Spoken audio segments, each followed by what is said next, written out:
আগন্তুক 2026 বিধানসভা নিৰ্বাচনত চেঙা সমষ্টিত বিধানসভা নিৰ্বাচনত প্ৰতিদ্বন্দ্বিতা কৰিবলৈ কোকালত টঙালি বান্ধিছে কংগ্ৰেছ দলৰ নেত্ৰী আলমিনা বেগমে। ভাৰতীয় জাতীয় কংগ্ৰেছ দলৰ চেঙা ব্লক কংগ্ৰেছ কমিটিৰ মহিলা মৰ্চাৰ সভানেত্ৰী আলমিনা বেগম। আগন্তুক 2026 চনৰ বিধানসভা নিৰ্বাচনৰ বাবে চেঙা সমষ্টিৰ পৰা নিৰ্বাচন খেলিবলৈ সম্পূৰ্ণৰূপে সাজু মহিলা ব্লক কংগ্ৰেছৰ সভানেত্ৰীগৰাকী।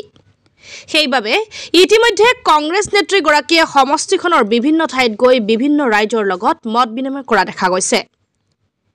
জনদৰদী সুদক্ষ আৰু কৰ্তব্যপৰায়ণ কংগ্ৰেছ নেত্ৰীগৰাকীয়ে সমষ্টিখনৰ মছজিদ, ৰাস্তাঘাট আৰু বজাৰে বজাৰে বিপুল প্ৰচাৰ কাৰ্য চলোৱাৰ লগতে বিভিন্ন ৰাইজৰ লগত মত বিনিময় কৰা পৰিলক্ষিত হৈছে।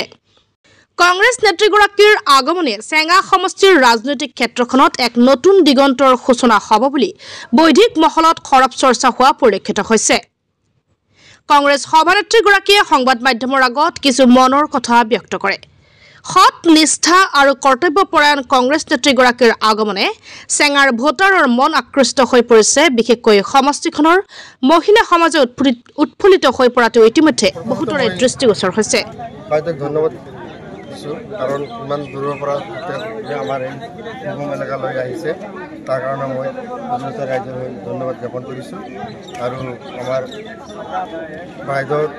বাইদেউক ক'বলগীয়া কথাখিনি আমি ইতিমধ্যে কৈছোঁ যে যিহেতু আমাৰ গুজৰাটৰ গাঁওখন একেবাৰে পিছপৰা এৰিয়া, শিক্ষা দীক্ষাই হওক, স্বাস্থ্যই হওক, আৰু এইফালে মূল সমস্যাটো হ'ল আমাৰ গৰাখহনীয়া।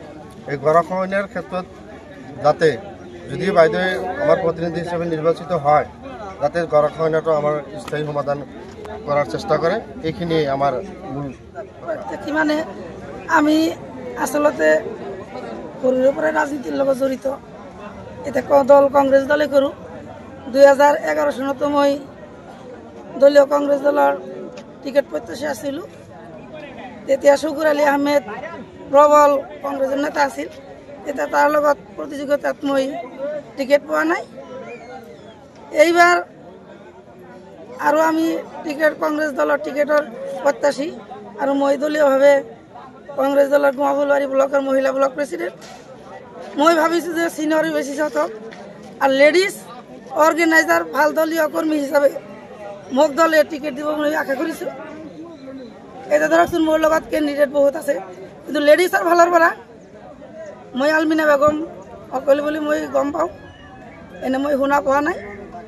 আৰু মই যিটো মানে ৰাইজৰ যিটো সঁহাৰি পাইছোঁ আৰু দলৰ নেতৃত্ব, মই ভাবিছোঁ দলৰ কৰ্মীৰ যি আশা আৰু ৰাইজৰ যিখিনি সমৰ্থন মই পাইছোঁ, দলে এই ৰিপৰ্টবিলাক পাব। যিহেতু আমাৰ দলৰ টিকেট এনেই মোক চাই কাকো নিদিয়ে, দলৰ ভালে অৰ্গেনাইজ, দলৰ কৰ্মী ৰাইজে যিজন কেণ্ডিডেটক সমৰ্থন কৰিব তাকে আমাৰ দলে টিকেট দিব, আৰু আমাৰ দলৰ কেণ্ডিডেট বিপুল ভোট জয়যুক্ত হ'ব।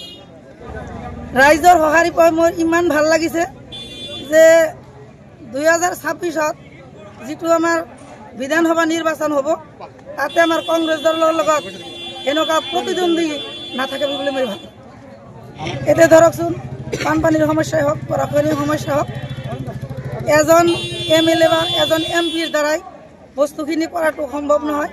যদি মই এছেম্বলি মেম্বাৰ হৈ যাওঁ, তেতিয়া মই এজন বিধানসভাৰ এটা মেম্বাৰ হিচাপে যিখিনি মোৰ কৰণীয় ৰাইজৰ সুবিধা অসুবিধা, গৰাখহনীয়া, বানপানী বা নিবনুৱা সমস্যা যিখিনি আছে, মই উত্থাপন কৰাৰ কাৰণে মই চেষ্টা কৰিম।